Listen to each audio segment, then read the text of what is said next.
क्या हुआ?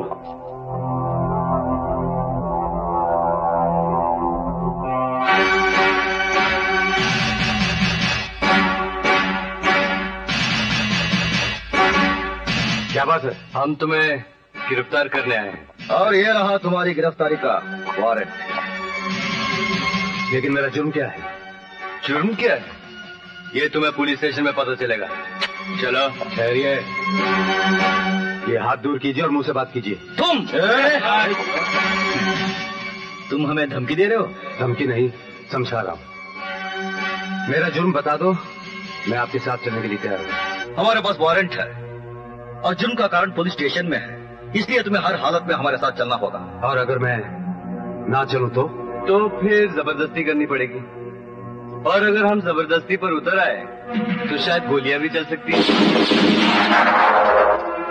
गोलियों की आंखें नहीं होती है ना, अंधी होती हैं बेचारी। मुजरिम के साथ साथ बेगुनाहों का भी सीना चीर कर निकल जाती है। हो सकता है तुम्हारी इस हरकत से बस्ती के बेगुनाह लोगों की जानें चली जाए और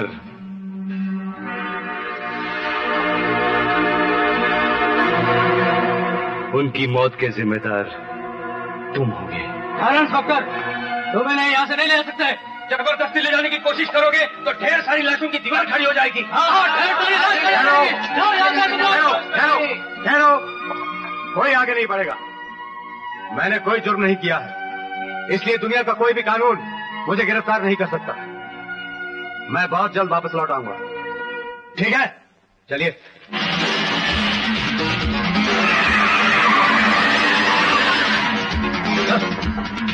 अरे अर्जुन, बड़ी प्यास लगी है यार। हाँ यार, मुझे भी बहुत तलब लगी। कौन हो तुम लोग? ये है कमिश्नर हेमराज और ये है असिस्टेंट कमिश्नर यमदूत। तुमने हमारे डैडी यानी चंपकलाल का अपमान किया है। हमारे ब्रदर रॉबिन को तुमने बहुत मारा था ना, इसलिए डैडी तुमसे बदला लेना चाहता है। और रॉबिन हिसाब चुकाना चाहता है। और हम दोनों तुम्हें ऊपर पहुंचाना चाहते हैं।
तो शिकार का पीछा करते करते तुम यहाँ भी आ पहुँचे। हमें हुक्म है, हम उसे साथ लेकर ही जाएंगे।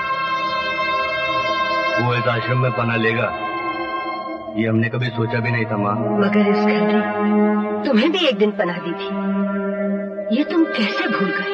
ये हम कब भूले माँ? अगर हम भूले होते तो तुम्हें मनी ऑर्डर क्यों भेजते? हम तो ये चाहते हैं कि तुम्हें इतनी दौलत दे कि तुम इस यतीम खाने के बजाय एक आलीशान यतीम खाना खोल दो। क्यों बिड़ो? है? अगर मुझे तुम्हारे बारे में पहले पता होता तो मैं तुम्हारे रुपयों को हाथ भी नहीं लगाती। खून, कत्ल, डाकाजनी के रुपयों से जो मंदिर बनते हैं उनमें भगवान की नहीं शैतान की पूजा होती है। मगर मां सच्चाई ये है कि जिस दुनिया में आजकल हम जी रहे हैं वही सच्ची दुनिया है। तुम्हारी दुनिया ने हमें दिया ही क्या? भूख, बकाकशी, जिल्लत। तुम्हारे ख्याल पुराने हो चुके हैं मां। ये जमीन, ये समुद्र, ये आकाश, तुम इनके बगैर अगर जीना जानते हो तो भगवान की बनाई हुई इस दुनिया को मिटाकर शैतान की दुनिया आबाद कर लेना। तुम नहीं समझोगी माँ, इसलिए उस दिन फंक्शन के बाद हम तुम्हें मिलने नहीं आए। नहीं, तुम इसलिए नहीं आए क्योंकि तुम बेनकाब हो चुके थे। तुम इसलिए नहीं आए क्योंकि तुम्हारी असली सूरत मेरे सामने आ चुकी थी। मगर याद रखना, अपराध की जिस मशाल को तुम लिए घूम रहे हो, एक दिन उसी की आग में तुम जलकर राख हो जाओगे। वो दिन कितना बदनसीब था जिस दिन मैंने तुम दोनों हैवानों को जिंदा रखने की गलती की।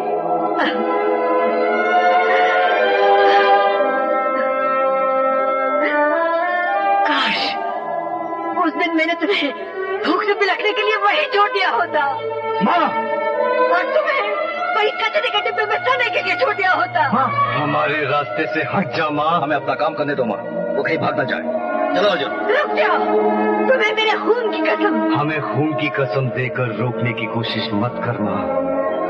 हमने बहुत खून बहते हुए देखा है। पेट के लिए बेटे को बाप का खून करते हुए देखा है, बाप के हाथों माँ का खून होते हुए देखा है, दौलत के हाथों गरीबों का खून होते हुए देखा है, और झूठ के हाथों सच का खून होते हुए देखा है। हमने इतना खून देखा है माँ, कि अब खून की कीमत पानी से भी सस्ती लगने लगी है। और फिर किस खून की कसम देकर तुम हमें रोक रही हो? आज के बाजार में खून की कोई कीमत नहीं रही माँ। जहाँ लोग खून बेचते हैं और रोटी खरीदते हैं, जो चीज बिक जाती है उसकी कसम नहीं दी जाती। तुम खून चाहते हो, तुम इसका खून चाहते हो। अच्छी बात है, ये मेरे खून की रेखा है। पहले इसे पार करो, फिर इसका खून।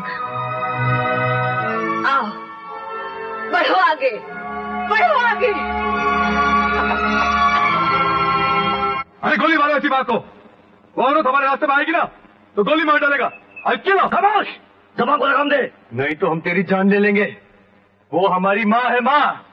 अगर तूने माँ के खिलाफ कुछ बोला ना तो तेरे गले की नली काटकर गटर की नली में फेंक देंगे, समझाते? नहीं बेटा, नहीं, ये तो बेवकूफ आदमी है। मार खाने के बाद इसकी अकल इसकी नाक के रास्ते बह गई है। तुम्हारी माँ को कुछ बोल सकता है? कुछ नहीं बोलेगा, इसकी मैं जिम्मेदारी लेता हूँ। कुछ नहीं बोलेगा तुम्हारी माँ के बारे में। समझा देना ऐसे। समझा देता हूँ। जो तुम आराम करो, जो आराम करो, जो। ये लोग हमारा खाते हैं, हमारा पीते हैं, ऊपर से एक औरत के नाम को धमकी देते हैं। अबे धमकी देते हैं। तू साला किसी दिन बीच औरत में लोग जूते खिला देगा। इस बर्फ में बदबू है, स्टिंक्स। ये बर्फ नहीं है, गोबर है, जख्म के लिए अच्छा होता है। हाँ, खून बहुत बह चुका है।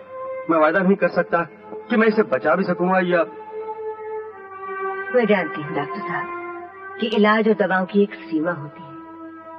जब दवाओं का असर खत्म हो जाता है तो दुआओं की सीमा शुरू होती है। आप अपना इलाज जारी रखिए, मैं अपनी प्रार्थना जारी रखती हूँ।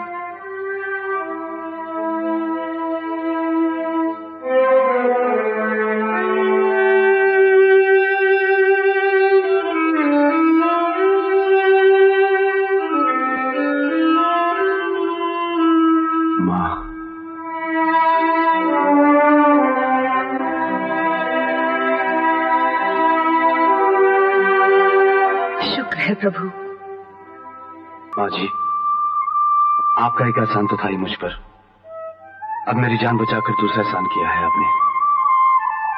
बताओ माँ, इन एहसानों के बदले मैं तुम्हें क्या दे सकता हूँ? एहसान? ममता की दुनिया में एहसान जैसा कोई लफ्ज नहीं है बेटा, ना ही एहसान का सौदा होता है। अगर मैं इन अनाथ बच्चों को अपने आश्रम में लाकर पालती हूँ, इन्हें प्यार देती हूँ, इन्हें सच्चाई पर चलने का रास्ता दिखाती हूँ, तो इनके नेक बन जाने पर मुझे अपनी कीमत मिल जाती है। जैसे आज तुमने जो ये रास्ता अपनाया है, अब बेटी तुम्हारा मेरा हिसाब बराबर है। मगर अपने उन दो बेटों को मैं नहीं सुधार पाई। उन्होंने मेरी ममता को गुमराही के कदमों तले कुचल डाला है। माँ जी, कौन है वो तो? वही दो जो तुझे जान से मार डालना चाहते हैं। क्या? वो? वो जो उनकी उस दलदल में फंसे हैं, जहाँ से न जाने कितनी माओ के लाल मुजरिम बनकर निकलते हैं। उन्हें वापस ले आ बेटा, नहीं तो इस माँ की ममता बदनाम हो जाएगी।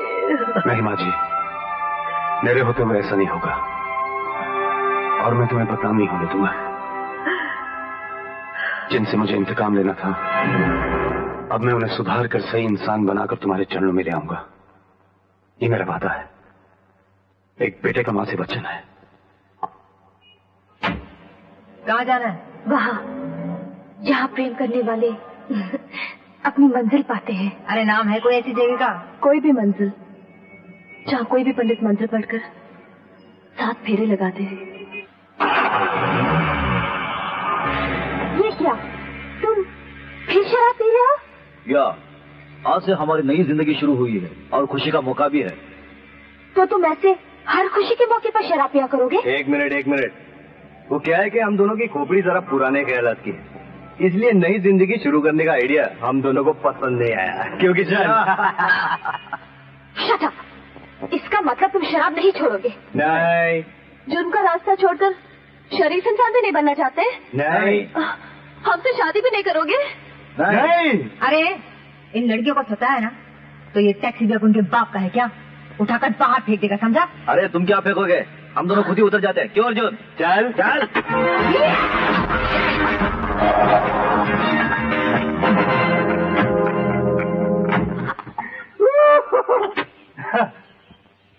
तुम जिस रास्ते पर चल रहे हो उसका अंजाम मौत है। अगर कहीं शादी करते ही तुम्हें किसी ने मार डाला तो मुझे सारी जिंदगी विधवा बनकर जीना पड़ेगा। और तुम्हें पता है, अगर पुलिस ने तुम्हें जुर्म करते हुए गिरफ्तार कर लिया और उम्र कैद की सजा हो गई, तो जानते हो सारी जिंदगी मुझे तुम्हारे इंतजार में बैठे रहना होगा। तो क्या हुआ, प्यार में तो कुर्बानी करनी ही पड़ती है। क्यों अर्जुन? हाँ यार किशन। अगर तुम लोग हमारा इंतजार नहीं कर सकते तो कोई अच्छी जगह ढूंढकर आत्महत्या कर लो, साला छुटकारा भी मिल जाएगा। क्यों किसान? चले गए आत्महत्या करने। अरे आप क्या, ऐसी जगह ले चलो जहाँ आत्महत्या कर सके। हाँ।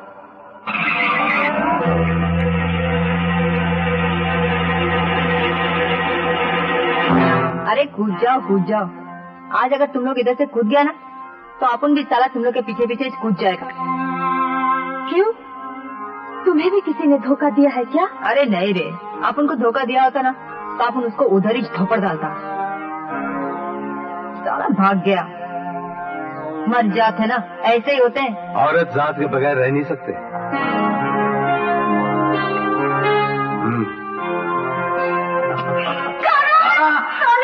मर गया था नहीं, ये हमसे नहीं होगा। अरे इसमें सोचने की क्या बात है? आत्महत्या करने से तो अच्छा है कि उन दोनों को नरक से निकालो और करण की मदद करो। मगर हम उन्हें शराब पीने से रोकना चाहते हैं, और तुम तो कह रही हो कि हम उन्हें शराब पिलाएं? अरे एक दिन और पी लेंगे तो क्या मर जाएंगे? तुम दोनों समझे नहीं। अगर तुम उन्हें होश में यहाँ लेकर आई तो यहाँ खून खराबा हो सकता है, और शायद हम तीनों की लाशें तुम्हें यहाँ मिले। और अगर शराब पिला के लाई तो हो सकता मैं उन्हें सही रास्ता दिखा सकूं। अब फैसला तुम्हारे हाथ में है। ये मंदिर है क्या? और नहीं तो क्या नजर आता है? साले कितना बेड़ा पीकर आए। जा जा अंदर जा। अर्जुन, ये मंदिर है। ये मंदिर है? या ये मंदिर है। चलो। जय हो जय हो। ये मंदिर है। अगर ये मंदिर है, ये मंदिर है क्या? तो साला पुजारी किधर गया? पुजारी इधर है। दाने दाने पे लिखा है खाने वाले का नाम और गोली गोली पे लिखा है मरने वाले का नाम। हैरान हो ना कि ये गोलियां तुम्हारे सीने में उतरने से पहले पिघल क्यों गई? ये उन आंसुओं का असर है जो एक देवी ने बहाए तुम दो नालायक बेटों के लिए। देखो भगवान बंद करो। तुम हमें मारना चाहते हो ना? मार। हम मौत से नहीं डरते। तुम मौत से इसलिए नहीं डरते क्योंकि जो तुम्हारे अन्नदाता बने हैं उन्होंने कहा है कि मौत से तुम शहीद हो जाओगे। और शहीद तो तुम उस दिन हो गए थे जिस दिन तुम्हारे बाप के प्यादे ने तुम्हारी माँ को कोठे पे भिगवाया था और तुम्हें कचरे के डब्बे में। वो बाप उन अन्नदाताओं में से एक है। बकवास कर रहा है ये तुम्हें बहका रहा है। मैं बहका नहीं रहा हूँ, वो पुलिस कमिश्नर तुम्हें बहका रहा है जिसे शादी के बजाय तुम्हारी मौत का प्रोग्राम बनाया है। कोई सबूत है तुम्हारा? है। अगर मैं गलत साबित हुआ तो ये लो रिवॉल्वर और इसकी सारी गोलियां मेरे सीने में दाग देना। और अगर मैं सही साबित हुआ तो हम वही करेंगे जो तुम चाहते हो।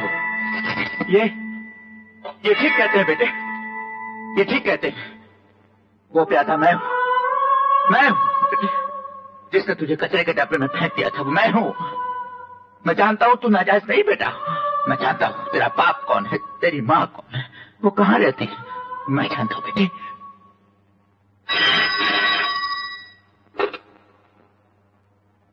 हेलो, कौन? मैं तुम्हारा वफादार कुत्ता बनारसी बोल रहा हूँ, बनारसी।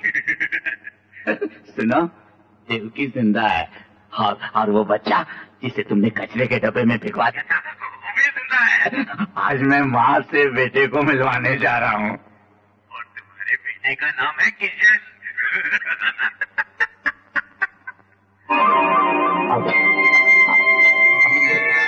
गली की उस तरफ रहती है तुम्हारी माँ, ये कोढ़ियों की बस्ती। बेटा आ जाओ, आ जाओ बेटा। बेटा मेरे हाथ से मुझे इस गंदगी से निकाल ले बेटा।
बनारसी लाल, तू आप तो यहाँ क्यों आया है?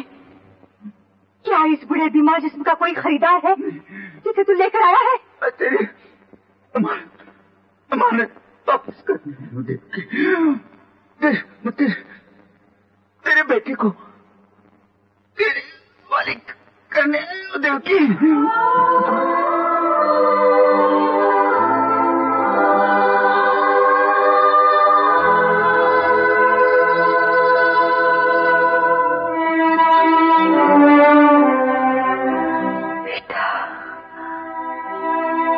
माँ नहीं नहीं, मेरे पास मत आ, मेरे पास मत आ। इस अभागिन की तकदीर ने मुझसे ये हक भी छीन लिया कि मैं अपना औलाद पर सीधे से लगा सकूं। नहीं लायक नहीं, मैं क्यों मत मुझे कौन है? माँ, रोग जिस्मों का होता है माँ, आत्माओं का नहीं। और फिर एक माँ का दूध अगर बच्चे के 1000 बीमारियों को ठीक कर सकता है, तो फिर बेटे की मोहब्बत माँ की बीमारियों का मरहम क्यों नहीं बन सकती? माँ माँ, चल मेरे साथ, तेरे कदमों से मेरा घर मंदिर बन जाएगा। माँ, मंदिर बन जाएगा, चल मेरे साथ। नहीं बेटे, नहीं, मुझे पाप का भागी मत बना। मैं तो गुनाह के दलदल में गिरी हुई नहीं माँ, भगवान की मूर्ति अगर गलती से कीचड़ में गिर जाए तो वो नापाक नहीं हो जाती है माँ। बिन देखे जैसे लोग ईश्वर की पूजा करते हैं, वैसे मैंने तेरी पूजा की है माँ। मत कर बेटे। माँ, बचपन से आज तक मुझे अपनी माँ से जिद करने का मौका ही नहीं मिला। जिंदगी में एक बार, सिर्फ एक बार अपने बेटे को जिद पूरी कर लेने दे माँ। माँ, मैं तेरे पांव पड़ता हूँ माँ, तेरी हर मजबूरी, हर बीमारी मैं अपने ऊपर ले लूंगा, तू इनकार मत कर। एक बार अपने बेटे को गले से लगा ले माँ, गले से लगा ले माँ।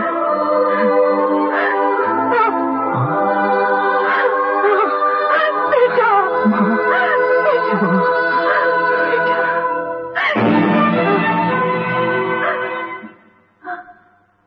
रसिकलाल, मैं तुझे जिंदा नहीं छोड़ूंगा। जिंदा? हाँ, औरतों की इज्जत के व्यापारी मैं जिंदा हूँ। ये मक्कार जो सफेद पोशाक पहने औरतों को ऊंचा मुकाम दिलाने के दावे कर रहा है, ये वही कमीना है जो आज तक खुद औरतों को बाप की जिंदगी गुजारने पर मजबूर करता रहा है।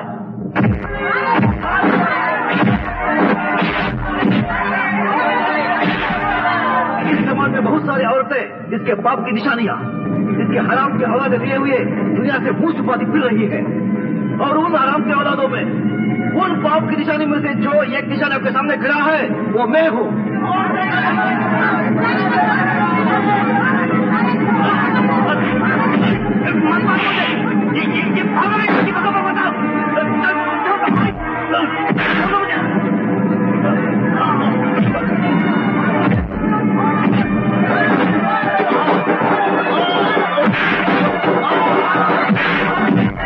जैसे कचरे के डब्बे से मेरी जिंदगी शुरू हुई थी, आज वैसे ही कचरे के डब्बे में तेरी जिंदगी खत्म हो जाएगी।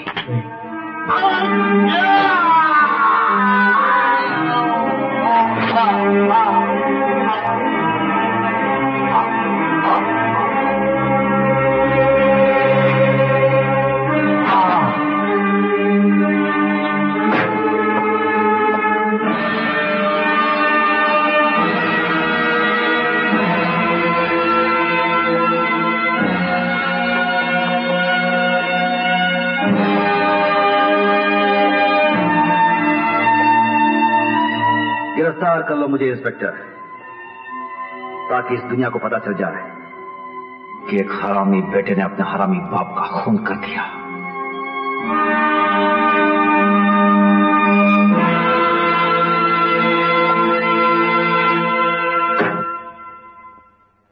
खून? कौन सा खून? मैंने तो कुछ देखा ही नहीं।